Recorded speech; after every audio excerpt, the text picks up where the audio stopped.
Nosso tema é parâmetros de crescimento espiritual e numérico da igreja. Vamos juntos ler a palavra? Antes, seguindo a verdade em amor, cresçamos em tudo naquele que é a cabeça, Cristo, do qual todo o corpo, bem ajustado e ligado pelo auxílio de todas as juntas, segundo a justa operação de cada parte, faz o aumento do corpo para a sua edificação em amor. Amém? Que o Senhor Deus possa abrir os nossos olhos enquanto estamos à luz da sua palavra. Meus irmãos, crescimento espiritual é um assunto vital para toda pessoa que deseja, que diz andar com Deus, e toda pessoa que crer na salvação através do Senhor Jesus Cristo. Nós trabalhamos uma afirmação pela manhã de que o grande desejo do Senhor é que a sua igreja multiplique, que a sua igreja cresça. O coração de Deus se alegra quando a igreja está cheia de gente, quando tem muita gente ouvindo o evangelho. Cada cadeira vazia dentro do santuário deve ser para nós, os servos do Senhor, um incômodo muito grande. Porque do lado de fora há muitas pessoas precisando ser salvas. Muitas. Há uma multidão. É muita gente na perdição. E foi o Senhor Jesus quem assim instruiu os discípulos, Lucas 14, no verso 23. Respondeu o Senhor ao servo: sai pelos caminhos e atalhos, obriga-os a entrar, para que a minha casa se encha. Então, o grande desejo do coração de Deus é o crescimento da igreja. Mas o crescimento da igreja, ele é uma consequência do crescimento espiritual dos seus membros. Se os membros da igreja crescem espiritualmente, a igreja cresce. Se os membros da igreja não crescem espiritualmente, a igreja fica atrofiada. Por isso nós temos igrejas que ao longo de 20, 30, 40, 50 anos, elas têm a mesma membresia. Porque não houve crescimento individual. Primeiro há crescimento individual, para depois haver o crescimento coletivo e corporativo. Então, nós estamos falando sobre parâmetros de crescimento espiritual e numérico da igreja. E o primeiro desses parâmetros é o parâmetro comportamental dos membros da igreja. Ou seja, comportamento. O meu comportamento contribui para o crescimento da igreja, mais do que a minha oferta. O meu comportamento contribui para o crescimento da igreja mais do que a minha capacidade intelectual. O meu comportamento contribui para o crescimento da igreja mais do que a minha capacidade artística e de que meus dons. Então, o que contribui para o crescimento da igreja do Senhor é o meu comportamento, é o meu crescimento pessoal. E é esse o parâmetro sobre o qual nós queremos discorrer. A nossa meta final, quando se fala em parâmetro comportamental, a nossa meta final é sermos semelhantes ao mestre, ao ensinador. E o mestre é um só. O ensinador, o cabeça, é um só. O nome dele é Jesus de Nazaré. Há uma afirmação que talvez choque alguns de nós, que nós não fomos salvos, Jesus não morreu na cruz simplesmente para nos livrar do inferno. Esse conceito de que nós fomos salvos somente para não irmos para o inferno, ele é um conceito incompleto. Porque, na verdade, nós fomos salvos para sermos feitos à semelhança de Cristo Jesus. É assim que a palavra do Senhor nos ensina. 1 de Pedro, primeira epístola, capítulo 2, no verso 21 está escrito: porque para isso fostes chamados, porquanto também Cristo padeceu por vós, deixando-vos um exemplo, para que sigais as suas pisadas. Meus amados, o discípulo, ele quer ser semelhante ao mestre. O discípulo, ele não quer ficar para trás dos ensinos do mestre. Ele também não quer ultrapassar o mestre. Ele quer ser igual ao seu Senhor. Ele admira o seu Senhor. E nós, enquanto discípulos de Jesus, ele diz, Lucas capítulo 6, verso 40, não é o discípulo mais do que o seu mestre, mas todo que for bem instruído será como o seu mestre. Lembremos-nos que a explicativa de Paulo acerca da meta, acerca do objetivo da salvação, Paulo diz, quando escreve aos Romanos, capítulo 8, verso 29, ele diz que nós fomos salvos exclusivamente para nos parecermos com Cristo. Ou seja, nós somos a recriação da raça quando aceitamos Jesus como Salvador. Por que a raça foi recriada? Porque em Adão ela foi contaminada, ela caiu em Adão. Então, uma vez que ela caiu em Adão, e nós somos a raça de Adão, a mesma raça.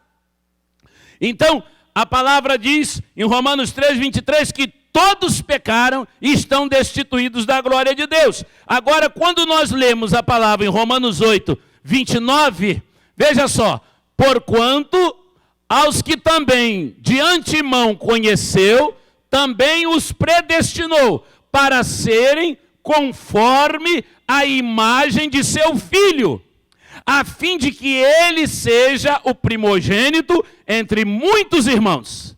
Então entendamos o sentido disto, é que Deus está recriando uma raça a partir de Cristo Jesus. Ele está recriando a humanidade e aqueles que aceitam a Jesus, agora a palavra diz, os que predestinou para serem conforme a imagem do seu Filho. Então a igreja, ela foi preparada para se encontrar aqui neste lugar, reunir-se aqui, cantar louvores, ouvir a palavra, adorar ao Senhor, exaltar o nome do Senhor, exaltar a majestade e a soberania do Senhor. E quando ela sair daqui lá para fora, ela sai parecida com Cristo. De tal maneira que as pessoas entram em contato conosco, entram em contato com a igreja e comecem a dizer, eles se parecem com Jesus de Nazaré. O apóstolo São Paulo diz dessa transformação, em 2 Coríntios 3, verso 18, ele diz que nós estamos sendo gradativamente transformados de glória em glória. E diz assim a palavra, mas todos nós, com o rosto descoberto, refletindo como um espelho a glória do Senhor, somos transformados de glória em glória na sua própria imagem, como pelo Senhor, ou como pelo Espírito. Esta é a palavra do Senhor nosso Deus. Amados e queridos irmãos, assim é elemento essencial do crescimento espiritual, é nos tornarmos mais semelhantes a Cristo.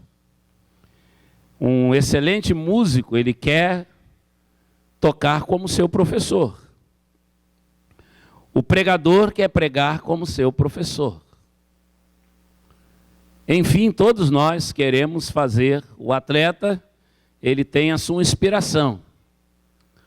Nós queremos fazer como aqueles que nos ensinaram e conquistaram o nosso respeito, o nosso carinho, a honradez, pela excelência com que eles fazem. Todos nós gostamos e admiramos pessoas em determinadas áreas da vida. O cristão, ele é um admirador de Cristo. Ele é admirador de Jesus. Há uma canção que nós cantamos, lindo, lindo, lindo és, glórias, glórias eu te dou. O cristão, ele acha Jesus, ele admira, ele vibra. Jesus, que coisa maravilhosa. Olha Jesus lá falando com a mulher samaritana, oh, que coisa maravilhosa. Olha Jesus com o cego de Jericó. Jesus deu atenção ao cego de Jericó. Olha Jesus na casa de Zaqueu, sem medo de ser censurado. Como que ele pode comer com os pecadores? Olha Jesus em todos os lugares onde ele vai, o cristão admira-o. Admira a sua forma de tratar as pessoas. A forma como Jesus tratava os necessitados. A forma como Jesus tratava quem não tinha nada para dar. A forma como Jesus tratava quem não sabia nada. A forma como Jesus tratava. E nós queremos ser seguidores de Jesus. E na prática, é exatamente o que precisamos fazer. Aprender com Ele. Aprender com Ele. O parâmetro do crescimento, o primeiro parâmetro, é isso. E a palavra do Senhor, ela nos mostra que esse crescimento vem exatamente do conhecimento da pessoa de Jesus e seu ministério. Meus irmãos, não apenas o conhecimento acadêmico, as fartas e necessárias leituras, não apenas, mas, acima de tudo, conhecimento pessoal, através do desenvolvimento do caráter cristão. 2 de Pedro, capítulo 1, verso 5, Pedro diz assim: e por isso mesmo vós, empregando toda a diligência, acrescentai à vossa fé a virtude, e a virtude a ciência o domínio próprio, ao domínio próprio a perseverança a piedade, e a piedade a fraternidade o amor. Porque se em vós houver e abundarem estas coisas, elas não vos deixarão ociosos, nem infrutíferos no pleno conhecimento de nosso Senhor Jesus Cristo. É a palavra. Devemos acrescentar graças espirituais à nossa fé, como a virtude, conhecimento, domínio próprio, a perseverança, a piedade, a fraternidade, o amor. E tudo isso está no caráter de quem? Cristo Jesus. É Ele a referência, irmãos. Não temos outra referência. É Jesus, Jesus, Jesus. 2 de Pedro, verso 8 diz: porque se em vós houver e abundarem estas coisas, elas não vos deixarão ociosos nem infrutíferos no pleno conhecimento de nosso Senhor e Salvador Jesus Cristo. Essas graças são melhores personificadas em Cristo que em qualquer outra pessoa. Quanto mais nós crescemos nela, mais nós nos assemelhamos com o verdadeiro Evangelho de Cristo. É simples assim. É simples assim. Ou eu me ocupo com essas coisas e eu fico parecendo com Jesus. Ou eu fico nessa loucura da religiosidade e eu fico parecendo um bom crente.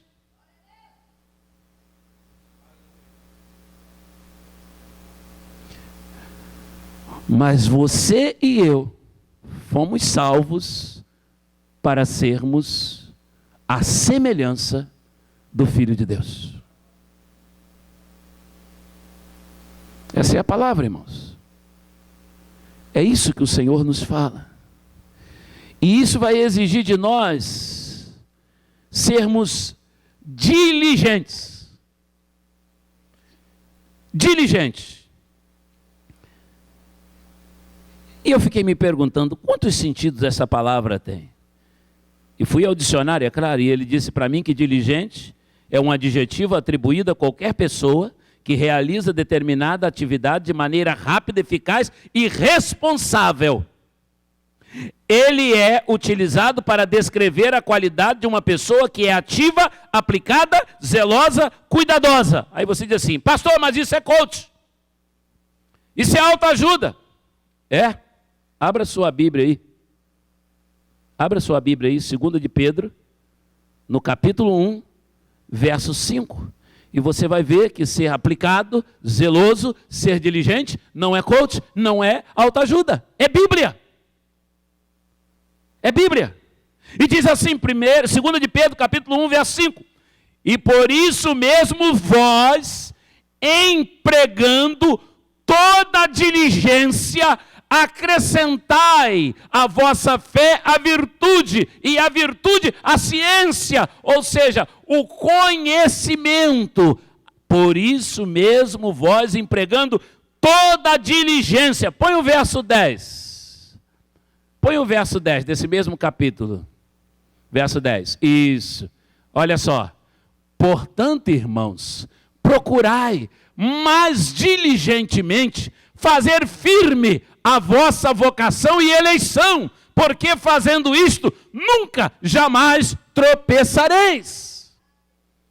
Nós somos chamados à diligência, somos chamados ao zelo, somos chamados ao cuidado, somos chamados à preocupação. Melhorar cada dia. Irmãos, eu tive um privilégio muito grande e eu quero compartilhar com os irmãos. No dia 20 de janeiro, inclusive um grupo de jovens bonitos desta igreja, estiveram lá na PIB de Ernesto Machado, 119 anos da igreja. Eu fui convidado a pregar e alguns irmãos que são músicos foram e cantaram naquela noite. E aconteceu lá uma coisa muito extraordinária. Chegou um irmão para lançar o seu CD, um CD clássico, cujo título era Nunca Estou Só. Aquele irmão veio lá do Rio de Janeiro, da Baixada Fluminense, para fazer o lançamento do seu CD, cantou uma canção com entusiasmo tremendo, com alegria tremenda, e pronto. E foi muito bom. Aí os irmãos pensam assim, pastor, mas o que tem de mais? E o irmão, tem tanta gente gravando CD, tanta gente cantando, tantos irmãos cantam aqui maravilhosamente, só que ele tem um diferencial que nenhum músico desse nosso aqui tem. Está vendo, irmãos, do Ministério Primeira Adoração? Ele tem uma coisa que nenhum de vocês tem. Eu espero que um dia vocês tenham. Irmão Eli, ele tem 83 anos e está lançando o primeiro CD. Você tem 83, Fred? Não, né? Nenhum de nós tem. Ele tem 83 anos, ele está lançando o primeiro CD dele. Aí o irmão pensa assim, pastor, quem botou esse velhinho lá na frente? Botou. O homem partiu com a velocidade lá de trás e canta, e tem coreografia. Os meninos até decoraram um pouco a coreografia. Depois eu vou pedir para Rodrigo Rezende cantar aqui igual ele canta. Irmão Eli, 83 anos. Procurai diligentemente fazer firme a vossa vocação. Ou seja, trabalhe até o final, não pare de trabalhar. Eu tive a oportunidade, depois de conversar com o irmão Eli, ele disse, pastor, eu me aposentei e agora Deus me deu essa alegria, que a minha sobrinha é produtora musical e eu sempre cantando na igreja. Ela disse, tio, vamos para o estúdio gravar um CD. E disse, mas minha sobrinha, vamos, tio. Aí ele animou-se e foi. E ele estava me contando que ele esteve no Piauí, no Maranhão. E levaram ele numa escola. E lá naquela escola, ele começou a cantar. E ele estava cantando, e quando ele estava cantando, professores começaram a chorar. Por causa da canção que ele cantava. E ele disse, pastor, depois aquelas pessoas me abraçavam e diziam, que canção bonita, que canção linda, fez bem a nossa alma. Amados e queridos irmãos, nós precisamos desse crescimento que vem naturalmente quando nós estamos diligentes na obra do Senhor. Esse parâmetro do crescimento individual, é ele quem vai determinar se vai haver crescimento coletivo na igreja. Não adianta. A igreja não é um centro de espetáculos. A igreja não é uma casa de show. é na casa de show, ela é determinada pelo artista. O pastor não é um animador. Igreja é relacionamento. Igreja é gente olhando no olho do outro e amando o outro. Igreja é muito mais do que uma reunião dominical. Igreja é um dia a dia. Não sei se por isso Jesus nunca construiu um templo. E quando viu um à sua frente, ele disse, não vai ficar pedra sobre pedra aí. Mas ele, há mais de 2000 anos, deixou uma igreja. E ela chegou até nós, e ela não ficou pelo caminho, porque é a obra dele. Feita conforme a ordem soberana dele. O crescimento espiritual verdadeiro exige uma renovação de mente. É preciso renovar a nossa cabeça, ela precisa ser outra cabeça. Não pode ser, eu nasci assim, eu cresci, e eu sempre vi desta forma. Se eu estou sendo construído dia a dia, o Senhor está me construindo dia a dia. Eu não estou pronto ainda, você não está pronto ainda. Você está sendo construído. Ainda que o nosso homem exterior se corrompa, o interior, contudo, se renova de dia em dia. E esse é o nosso Deus.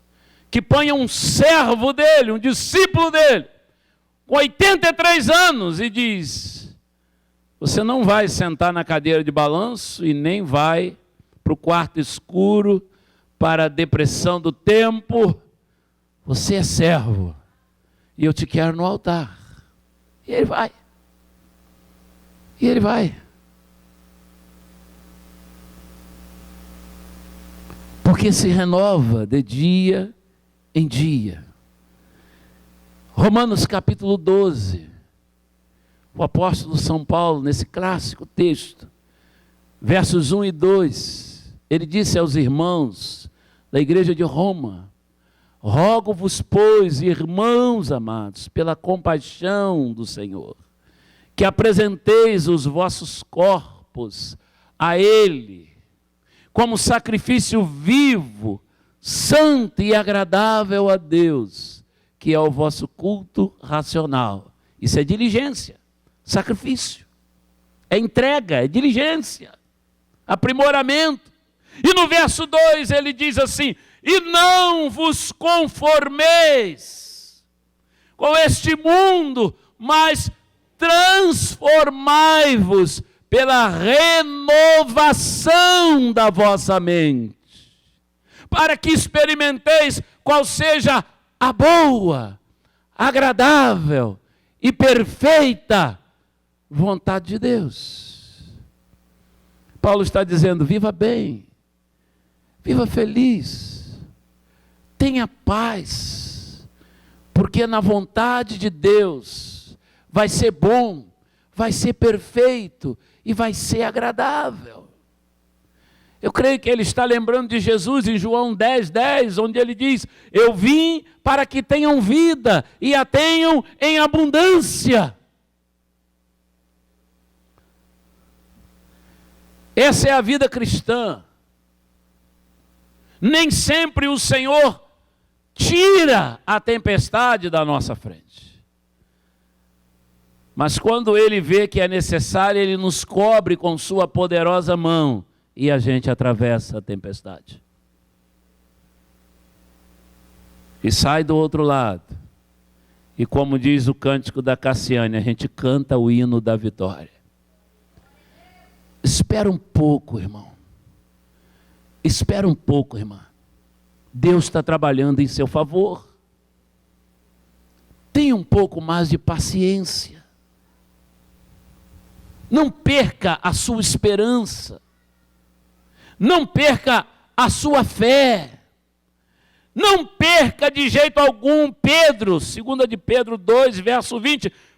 Porquanto, se depois de ter escapado da corrupção do mundo, pelo pleno conhecimento do Senhor Jesus Cristo, ficam de novo envolvidos nelas e vencidos, esse último estado torna-se pior que o primeiro. Você não pode voltar atrás. Quem perseverar até o fim será salvo. Ser fiel até a morte, e dar-te-ei a coroa da vida. Esse é o parâmetro, amados. Esse é o primeiro desafio para nós, PIB Campos. O parâmetro comportamental da membresia da igreja, assemelhando-se cada um de nós ao Mestre, a Cristo, veremos uma igreja fluindo, crescente, para a glória do nome do nosso Deus. Amém? Deus te abençoe, que seja sobre a sua vida a graça do Senhor nosso Deus e dos que nos acompanham também, recebendo as mensagens da PIB de Campos, que a graça do Senhor repouse sobre cada lar, para a honra e glória do seu nome. Amém.